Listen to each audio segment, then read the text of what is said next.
Well, good evening and welcome to Disruptive Friday. Well, we are going to disrupt you Friday as always. And so tonight, Kenyans hold their breath in anticipation, eager to witness the outcome of the bipartisan negotiations between the government and the opposition. The anticipation will definitely be heightened by today's public clash between Deputy President Rigathi Gachagua and the former Prime Minister Raila Odinga, which has added uncertainty into the situation. And also tonight, the fate of numerous students aspiring to attain a university education remains uncertain as the lack of funding looms large, casting a shadow over the educational pursuits and as well aspirations for the future. We have this plus very many other stories lined up for you. Tonight, former Prime Minister Raila Odinga and Deputy President Rigathi Gachagua face off over affairs of inside and out of government. Wacha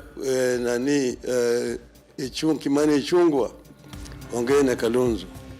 Huyo kaa kando, Ruto kae kando, Raila kae kando. With the Deputy President maintaining they will not allow more protests. That was theft. It was looting. It was destruction of property. That cannot be allowed in this republic. The agenda we have now is not that of Kenya Kwanza or Azimio. It is condensed into one document. Also tonight, the National Dialogue team has agreed on the bipartisan talks agenda ahead of a crucial date on Wednesday next week, when Kenya Kwanza and Azimio teams sign a framework of agreement, setting the stage for the official start of the talks. We are now raring to go. I think after next week, we are going to now start our activities and we'll start engaging with the various stakeholders. And on Disruptive Fridays, we debunk the truths, half-truths, and outright lies on monetizing digital content. Well, 22047 is our SMS short code. The hashtag is Disruptive Friday, and TV47 Weekend Edition begins right now. Our sign language interpreter is Catherine Simaloi. My name is Linda Alela. Let's start off with matters politics. And Deputy President Rigathi Gachagua and Azimio leader Raila Odinga were embroiled in a war of words during the burial of veteran Mau Mau warrior, that is John Kagwe, and of course commonly known as Brigadier in Nyandarua County. The two locked horns over the anti-government protests witnessed across the country. And while Gachagua maintained that the government won't allow protests any longer, Odinga insisted that they will return to the streets if the talks won't bear any fruits.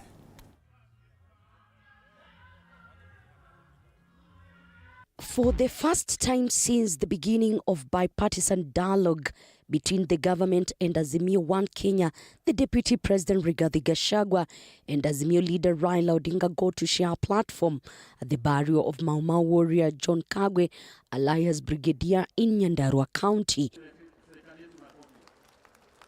However, the funeral turned to be a theater of deep-seated political tension between Deputy President Rigathi Gachagua and opposition chief Raila Odinga.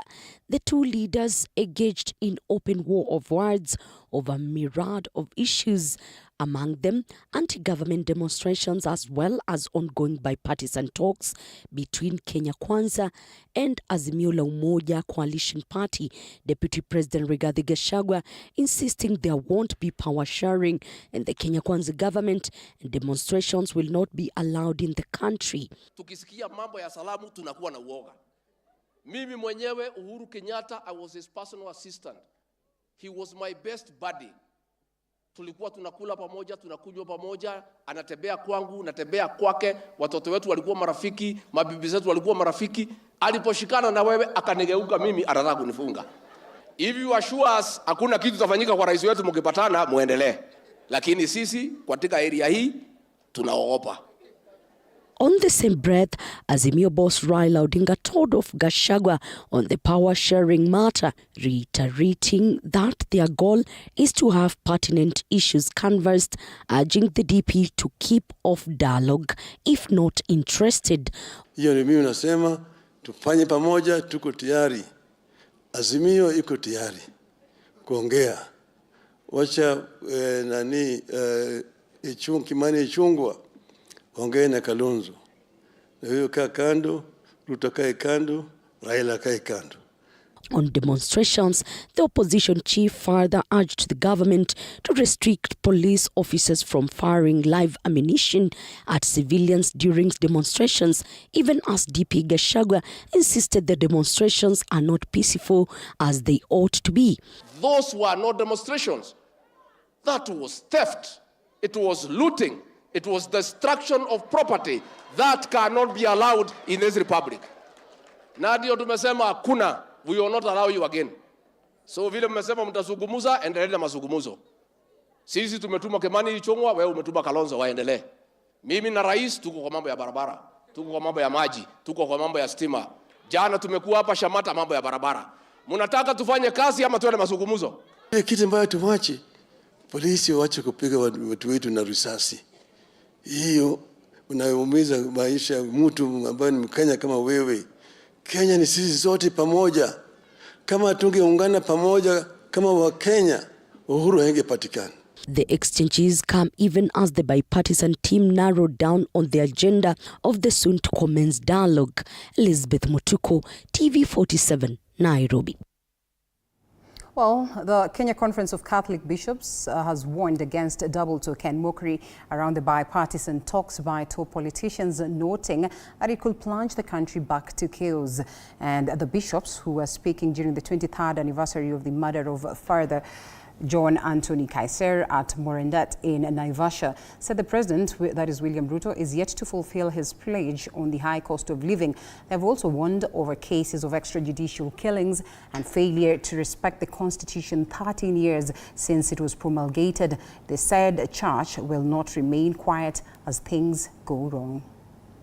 Evidences of extrajudicial killing of citizens and detention of human rights crusaders against the constitutional requirement are still rampant in Kenya. The powerful continue to amass wealth at the expense of the poor, who can barely provide for their basic needs due to the high cost of living and punitive taxation. Corruption is on the increase. Negative ethnicity, divisive politics, land grabbing, and forceful eviction of people from their homes, all these remain a concern. Kuna watu zaidi ya 30 walipoteza maisha yao. Na walipoteza maisha wakiandamana kwa sababu walisema hali ya maisha imekuwa juu kabisa. Hatuiwezi. Fanyeni jambo ili maisha yaende chini. Watu 30 wakapoteza maisha yao.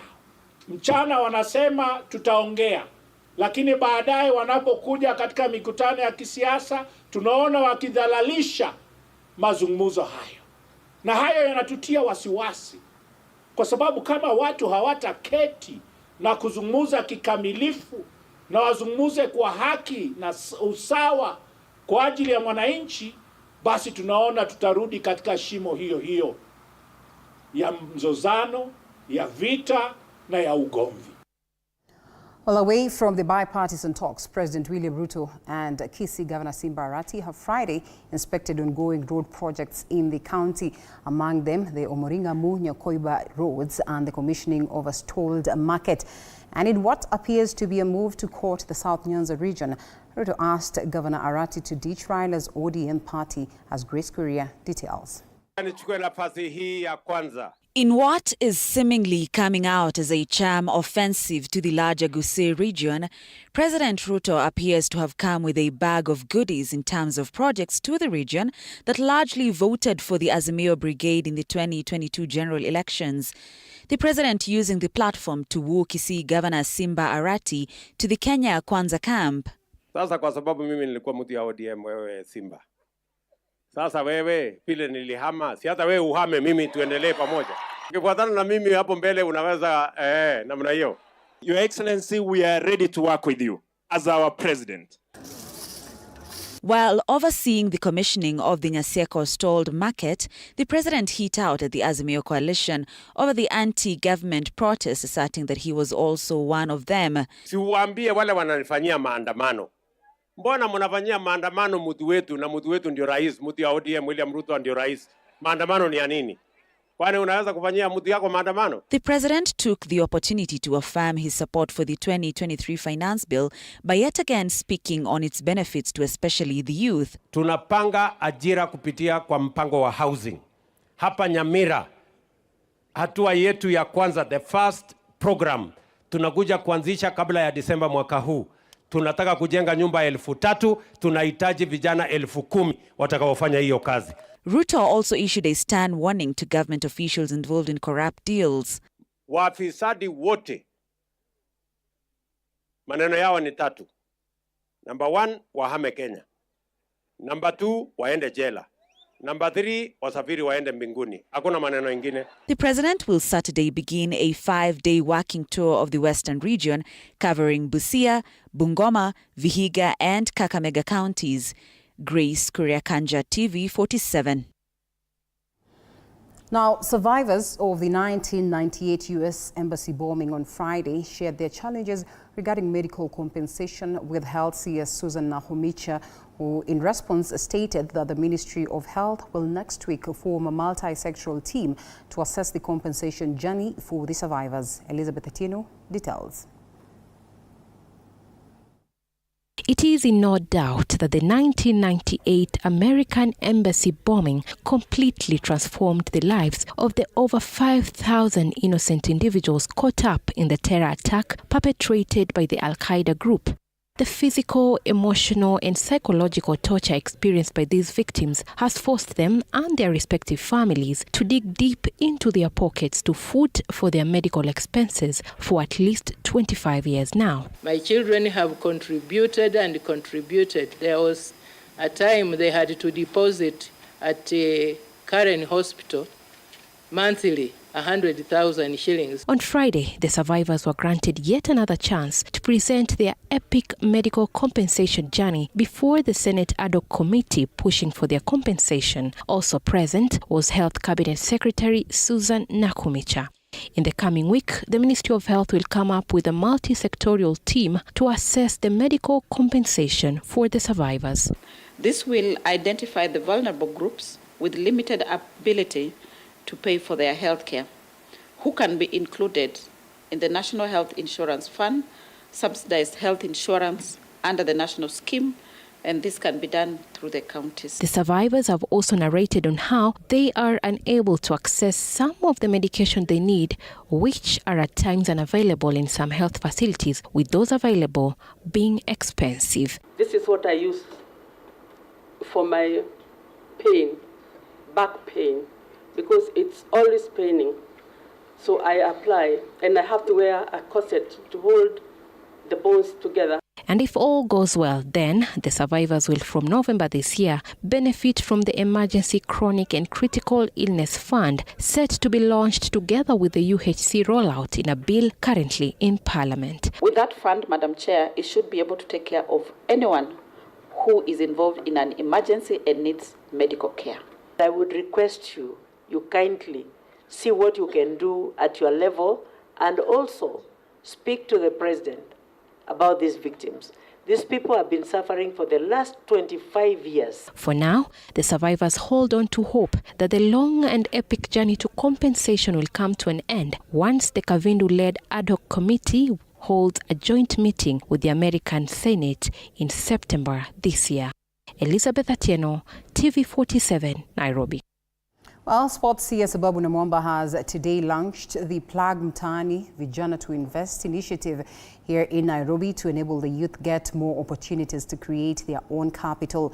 The initiative is meant to help in the growing of the country's economy by bringing their business ideas to life and ensuring they are able to create job opportunities. Various companies and organizations have supported the initiative, saying it will be an opportunity for the youth to participate in the economical development that is of the country, as Vera Alberta details. Youths in Kenya have now been given a platform to present their business ideas and turn them into a reality after the launch of the Plug Mtaani Vijana to Invest initiative. Plug Mtaani Vijana to Invest is an initiative bringing together different partners supported by Kenya Investment Authority. Sports CS Ababu Namwamba launched the initiative here in Nairobi while urging the youth to maximize on this opportunity and ensure they're able to make their own capital.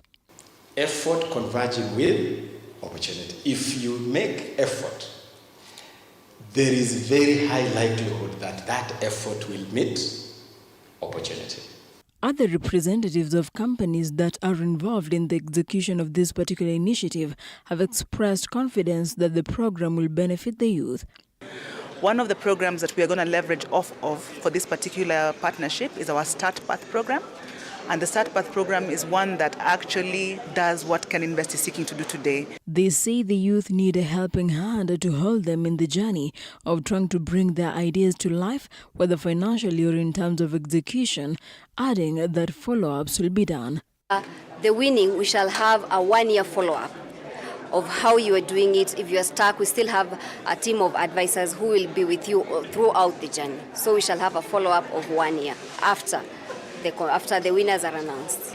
The Plug Mtaani Vijana to Invest initiative that has been launched by Sports CS Ababu Namwamba is set to help the youth in the economical development of the country. Vera Alberta, TV47, Nairobi. Well, Vera's story reminds me that today is a premiere of Wabebe Experience, and so our very own Willis Roburu will be taking you through that exciting moment, but of importance. We'll be having an exclusive with CS Ababu Namwamba. You certainly do not want to miss out on that. Now, Kenya veterans for peace now want politicians who are not involved in the bipartisan talks to cease commenting on the same, whether positively or negatively. They say that interfering on commenting that is on the talks may influence the outcome. They also say that the talks do not yield results, then people, or if they don't, then people are at the grassroots that will certainly be feeling that pain. Members of the political class speaking and executing these matters in public rallies, it may interfere with what is happening inside the dialogue room. What we are saying is, it will not be productive if we are going to speak in political rallies and at the same time allow the people in the team to discuss. There will be coercion, they will be coerced. If you are seen as having a different opinion, it will mean that probably what we are discussing doesn't make sense. So for us, we are urging to the political class, yes, we know there are stands that all of us have, different positions, but because there's a committee that was decided by all the two parties, let's allow them to deliver their work. That is our message.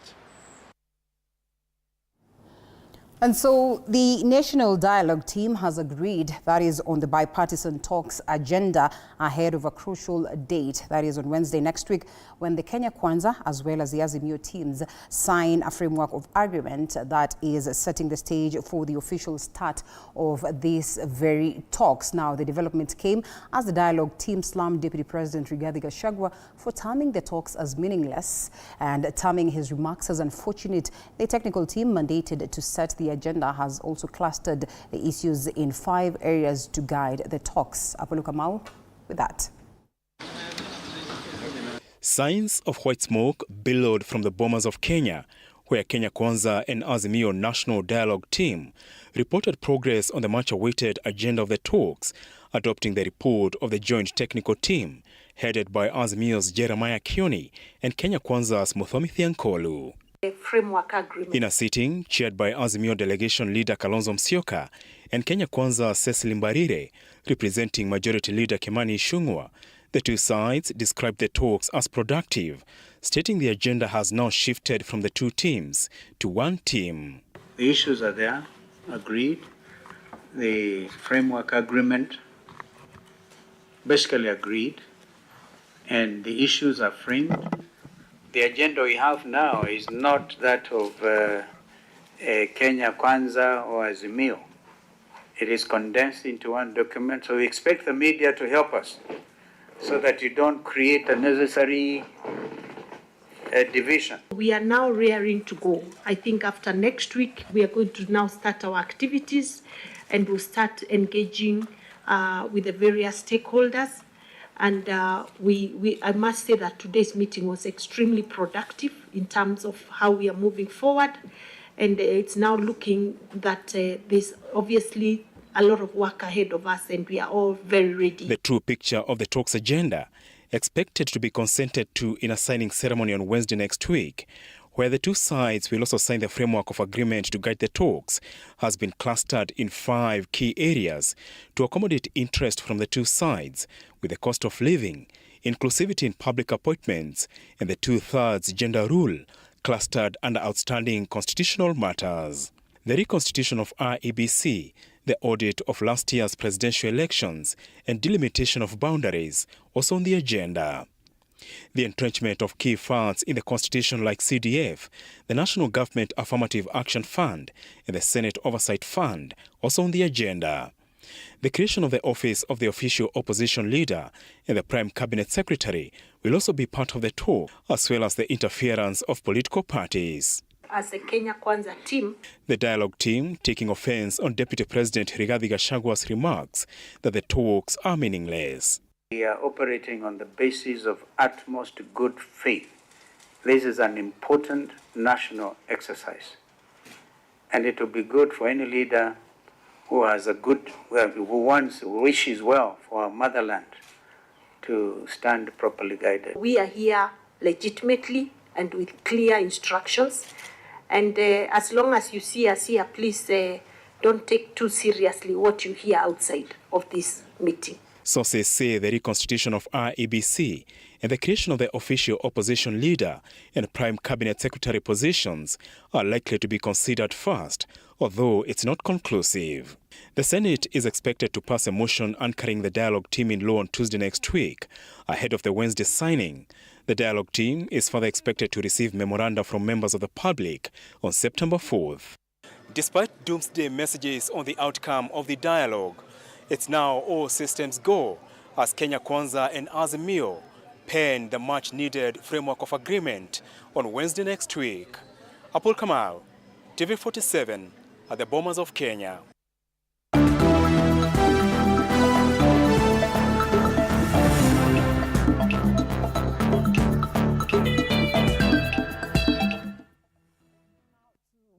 To what is happening in the world of business, 1,450 digital hubs that are to be constructed across the country will facilitate apprenticeship for marginalized groups, especially women who have no access to decent work and livable wages. This is according to Dr. E. Gashugu, the project director for Ajira Digital Program that is at KEPSA, who said on-job experience for new entrants into the market can only be achieved when tailing professionals, making it the most practical solution to solve the field needs versus school training disconnect.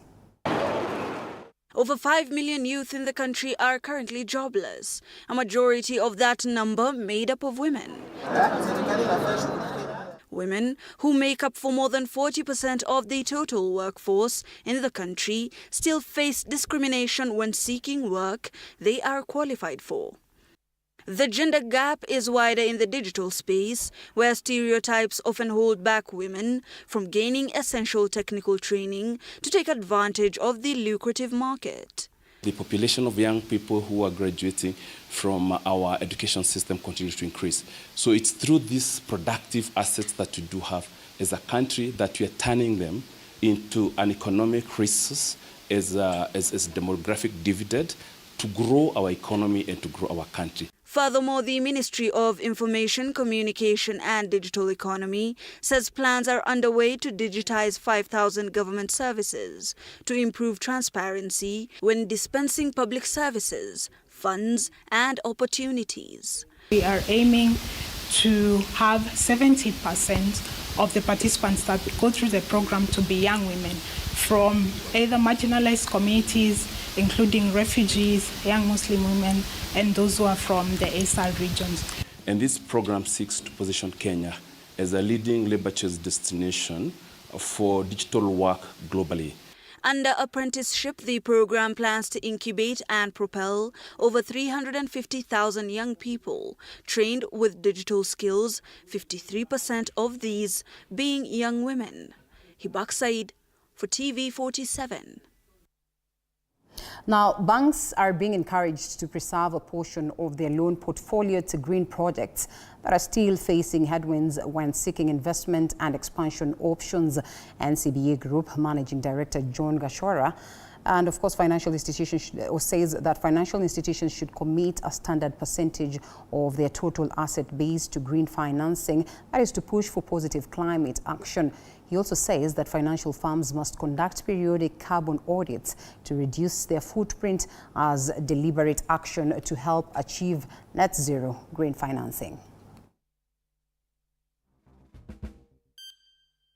To ignite our customers' transition to a low-carbon operating model, we're making the commitment that we will mobilize over 30 billion shillings of green and sustainable financing to our customers to accelerate the transition. For a long time, and especially in this market, we tend to think that sustainability, ESG, and contribution to the SDGs is an agenda for the big boys, but this is not the case. Everybody can make a contribution, and the beauty of the SDGs is that the challenges are actually disguised business opportunities. Well, from that, it's important that you note, being a Disruptive Friday, we're going to get to the discussion in relation to that. Perhaps a little different from the usual discussion that we've had. But before then, I'm sure it's important that we also know what is in the world of sports. And so Dennis Ontieno on standby, that is on the other side of the studio, to update us on that before I come in with what we have on Disruptive Friday.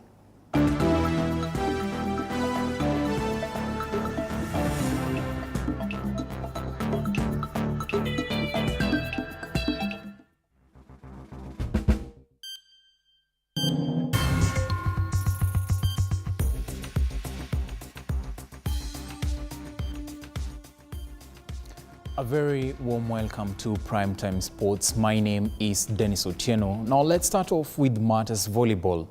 The national women's volleyball team, Malkia Strikers, Thursday night showed the whole of Africa they are the queens of volleyball in the continent. This is after rallying to a straight sets victory over Egypt in the final match of the Africa Volleyball Championships in Yaoundé, Cameroon. Having won the title last in 2015 at their home turf, Malkia Strikers were desperate to end the long drought of trophies in their cabinet and gave their best performance in the competition to extend their record of lifting the title to 10 times.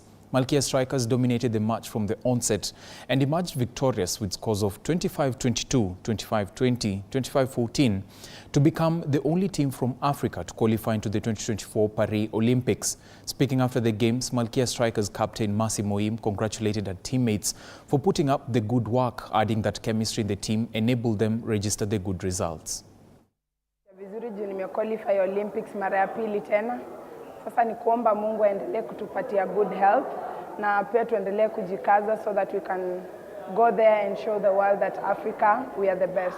First of all, naweza sema ile support yenye teammates wangu wamenipatia imekuwa so important to me because for the first two match I wasn't there because nilikuwa na injury na walifunika ile space yangu. At least kama wangekuwa wamewin naona hata tungefika quarters ama semis. Ya kwanza mimi nashukuru team kwa sababu bila team mimi singeleta trophy peke yangu. As a senior most and also the captain of the team, na feel niko relaxed na yani niko na raha sana kwa sababu hii trophy imekaa nje for a long period of time na tulikuwa nataka to make history, but leo tumemake history. Nashukuru Mungu. Congratulations to Malkia Strikers for registering the good results. Now moving on from volleyball to matters athletics. Emmanuel Wanyonyi will be the only athlete representing Kenya in the 800-meter race of the 2023 World Athletics Championships tonight. This is after easing into the finals of the race category in a time of one. The news that matters the most is the one that hits close to home. When disasters strike, we are there to inform you. When the bullets are flying, we tell you who's shooting and why. Reporting on your victories, your health, your money, your security, your past, present, and future. We are interested in telling the stories of creativity, hard work, and resilience that you are known for. That is our job. This is my job. My name is Victor Muyakane. and it's my honor to bring you this news this way every Thursday night on the home of Untold Stories.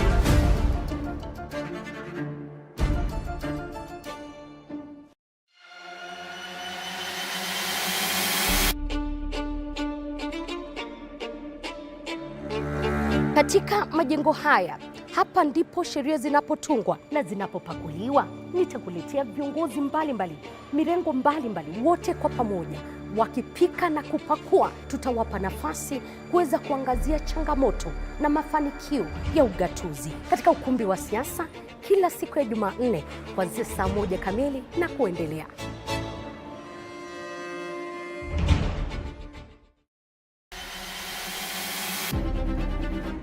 Toka eneo hili la Naivasha kwenye kaunti 032, gatuzi la Nakuru. Toka kaunti ya Elgeyo Marakwet, kaunti 028. Speaking during the players unveiling ceremony, KCBFC assistant coach Elvis Ayany stated that the new additions to the club will go a long way in executing the coach's philosophy as they target to register good results in the new season. Good. The boys are well motivated. Especially they've been motivated by the management of the team. They've also been motivated by our presence being here. So in our preparation, so far we are good. The coordination is good. Having that Otanga is also an old boy for KCB. He has gelled well with the team. And for the other players, having that they are not very old players, they're young players. They've gelled in with the other players so well. And hopefully, I think we're going to have a good season. Squad nadhani coach amejaribu to his best to bring the best players wenye wako available. Kulingana na venye nimeona wase morali iko juu, nimepata new players, tumejel vizuri. It's like nimekuaga hapa na kuna time nilitoka but na feel at home. So camp iko sawa, watu wako ready. Hata game yetu ingekuwa hii weekend najua wase wangesukuma vile naweza tungepata ushindi. So the mood is okay na kila mtu ako ready to give his best ndo to emerge champions this season. And still in football, 8 teams, including 4 boys and 4 girls teams, are this weekend expected to battle it out against each other in the Western Regional Finals of the Safaricom Chapadimba Football Tournament at the Bukungu Stadium in Kakamega County. In Saturday's girls category semi-finals, Chakol Queens from Busia County will play against Brenda Girls from Bungoma County in the opening match before defending champions Lugari Progressive take on Maroon Queens, who replaced Madira Soccer Assassins currently in Rwanda for the East African Secondary School Games. Now later in the afternoon, the boys category will see Menace FC, who are the new Kakamega County champions, playing against Ebwali boys from Vihiga as the Busia champions John Osogo battle it out against Bungoma's Compel Sportif. Cheza mechi finali ni ya county. Sisi ni wazoefu. Tumeshinda kombe ya Chapadimba mara 2 mfululizo. 2019, 2018, 2023. Tulijua nini tulikuwa tunatafuta. Na ndio maana tuko hapa kama washindi siku ya leo, na tunajitayarisha pia kwa regionals tuone kama taibuka kama washindi. Hili Safaricom imefanya jambo la busara sana, sababu hiyo scholarship it goes a long way, and in most cases these talents that you see on the field ziko na masaibu mengi sana huku nyuma. Most of these kids kule nyuma hawana mbele wala nyuma, na nafikiri ni jambo la busara. It's a plus to the previous editions. This scholarship has come in with a lot of value. It's going to add so much value, and it's going to help the students at least achieve the objective. Remember, tonight in the English Premier League, Chelsea will be playing against Luton Town in match 3 of the English Premier League. Now that is all we had prepared for you in the world of sports. Now you're up to speed with the latest sports stories taking shape locally as well as internationally. Now my name is Dennis Otieno. I do want to thank you for choosing to join us. I wish you a lovely night, but don't go too far because the bulletin is far from over. Now we are taking a short break. When we come back, Linda Alela will be taking you through that all-important conversation on Disruptive Friday. So stay tuned for more of that.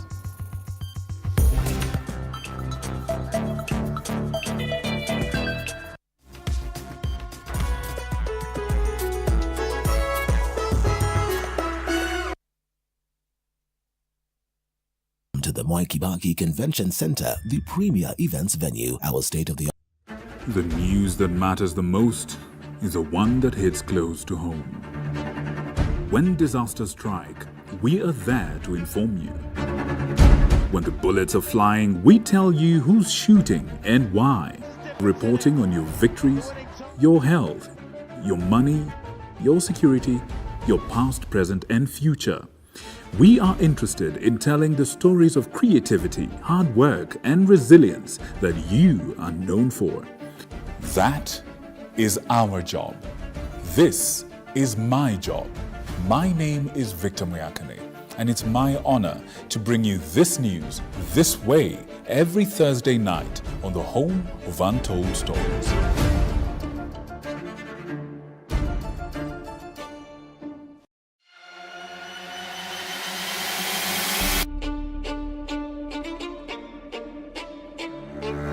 Katika majengo haya, hapa ndipo sheria zinapotungwa na zinapopakuliwa. Nitakuletea viongozi mbalimbali, mirengo mbalimbali, wote kwa pamoja wakipika na kupakua. Tutawapa nafasi kuweza kuangazia changamoto na mafanikio ya ugatuzi katika ukumbi wa siasa kila siku ya Jumanne kuanzia saa 1 kamili na kuendelea.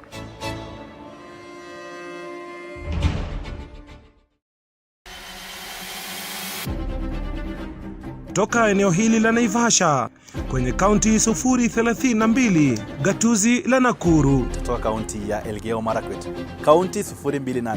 Nikiripotia runinga ya TV47 kutoka kaunti ya Wajir. Nikiripotia TV47 kutoka kaunti ya Turukana. Kwa matukio yote yanayojiri katika kaunti hii 012. Kutoka kaunti nambari 1, kaunti ya Mombasa. Nikiripotia TV47 kutoka kaunti ya Lamu. Nikiripotia TV47 kutoka Kisii County. Nikiripotia TV47 kutoka kaunti ya Machakos. Kutoka kaunti hii ya Trans Nzoia. Kaunti 038. Kutoka gatuzi nambari 029, kaunti ya Nandi, chemichemi ya mabingwa. Nikiripotia TV47 kutoka kaunti ya Kakamega. Nitakuwa nikiripotia runinga ya TV47 kutoka kaunti ya Bungoma. Jina langu ni Paula Munio. Willy Dennis Jiru. Fabian Kibet. Mimi ni Hashim Jimal. Mimi ni Kitio Mika Masai. John Javakiania. Jina langu ni Abdulaziz Nameka. Mimi ni Kombo Alfayo. Jina langu ni Nicholas Mbai. Isaac Famba. Mimi ni Wanje Sosti. Jina langu ni Arnold Adidi. Jina langu ni Chris Bet. Jina langu ni Violet Auma. Na TV47 inapotamba, mimi Sheila Chelangat nitakuwa nikiripotia maswala yanayokuhusu wewe kila kuchao.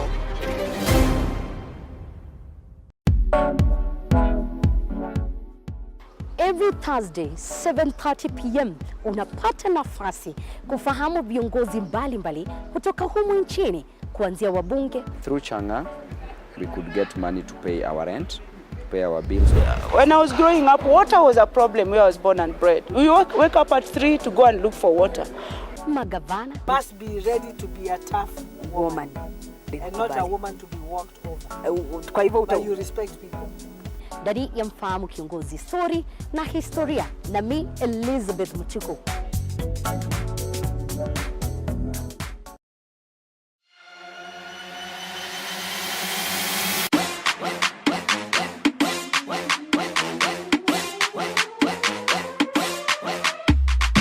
Kwa mirindimo kemkem ya michezo, mahojiano ya kipekee na mabingwa wetu, makala ya kuvutia pamoja na matukio mubashara viwanjani. Shabiki, tutapiga mbizi katika kila kiwanja, ndani na hata nje ya nchi. Mtazamaji, uko tayari?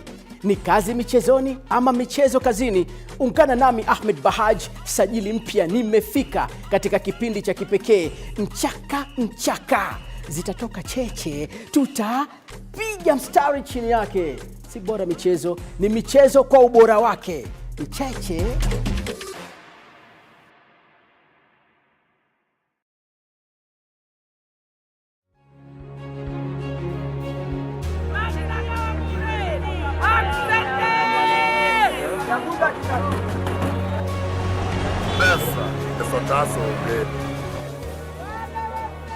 They say money makes the world go round. So let's slow things down a bit. Put things in perspective. From the markets to the streets to the stocks, we make the complex comprehensible. Join me, Hibak Said, on TV47 Business News for market insights like never before.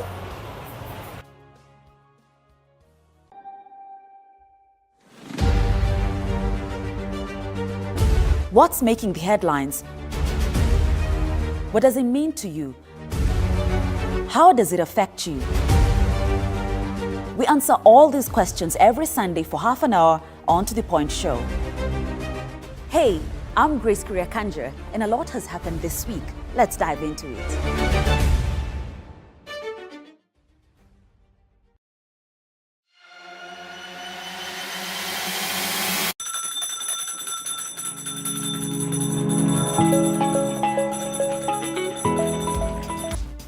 I know we're all excited for the Wabebe experience. Just hold it right there. Allow me to teach you some 2-3 things about how you can earn money, out of content creation. And I'm sure this is something that very many of us are getting into, but just having that understanding would be very, very important. And so I've tried to unpack this, just bits of basically what you are supposed to do to understand this more. Eric Monene is somewhere behind the scenes so that we can ensure we give you the best experience of Disruptive Friday. But before then, President William Ruto unveiled his intentions to enhance the monetization of content that is on social media platforms in Kenya, and aiming for a more efficient and activation of this process. The announcement came during the Kenya Music Festival Winners State Concert held at State House, Nakuru, that is on Wednesday. Well, the president mentioned that he had engaged in the discussions with the proprietors of the social media platforms, that is to realize his ambitious vision. Have a look. Kenya dominated the globe in terms of TikTok usage. That is according to the Reuters Institute Digital News Report 2023 survey released recently. TikTok has become a source of livelihood for many young Kenyans. Among them, I am Kabugi.